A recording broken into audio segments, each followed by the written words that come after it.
Buenas tardes, espero que estén empezando bien el fin de semana. Seguimos leyendo el capítulo 6 del Evangelio según San Juan en este día para compartir nuestra oración. Jesús dijo a los judíos: Yo soy el pan vivo bajado del cielo, el que coma de este pan vivirá eternamente, y el pan que yo daré es mi carne para la vida del mundo. Los judíos discutían entre sí diciendo: ¿Cómo este hombre puede darnos a comer su carne?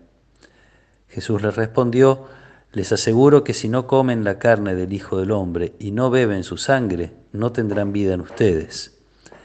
El que come mi carne y bebe mi sangre tiene vida eterna, y yo lo resucitaré en el último día, porque mi carne es la verdadera comida y mi sangre la verdadera bebida. El que come mi carne y bebe mi sangre permanece en mí y yo en él.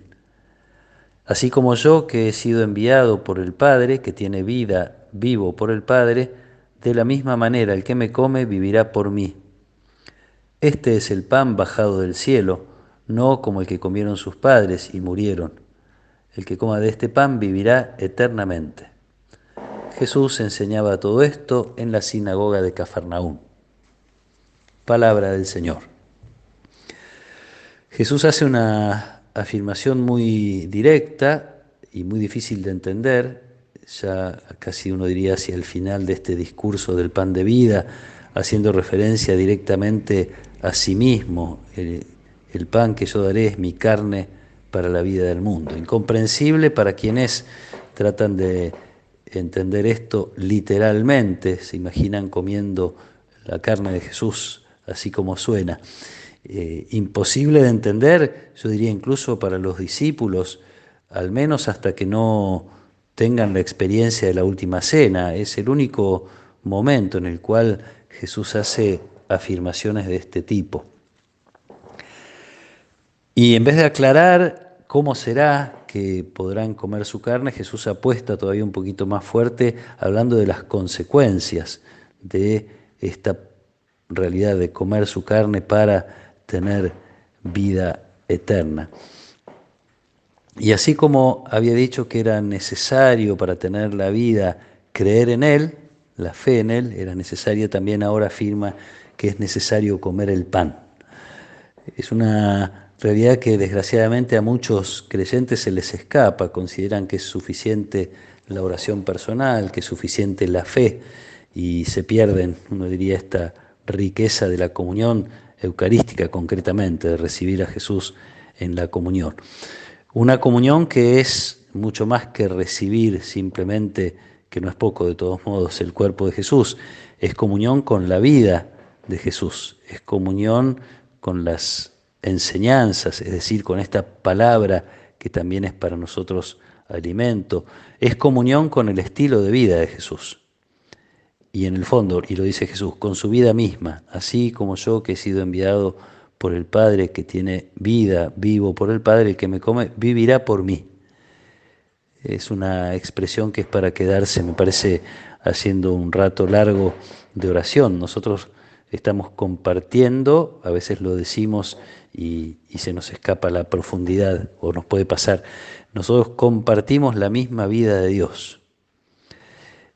En el pasaje que acompaña esta lectura, en la primera lectura de hoy, que es de los Hechos de los Apóstoles, donde se relata la conversión de Pablo, la expresión de Jesús que se le aparece en el camino, la primera expresión de Jesús dirigida a Pablo es: ¿por qué me persigues? Pablo está persiguiendo a los creyentes, a los discípulos, y Jesús le expresa que es a él mismo a quien está persiguiendo. Esta intimidad que no nos animamos ni siquiera a pensar o que no podemos terminar de profundizar, esta intimidad de cada uno de nosotros con la vida misma de Dios, de quien recibimos la vida y recibimos la vida eterna.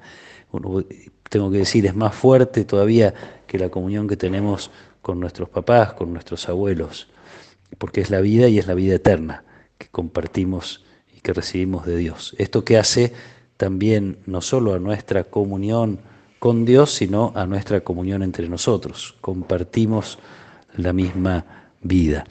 Y también esta comunión termina haciendo a los discípulos capaces de, y es una invitación que todos recibimos también, capaces de vivir como Jesús, es decir, el estilo de Jesús que hace a los discípulos hacer de su vida un don.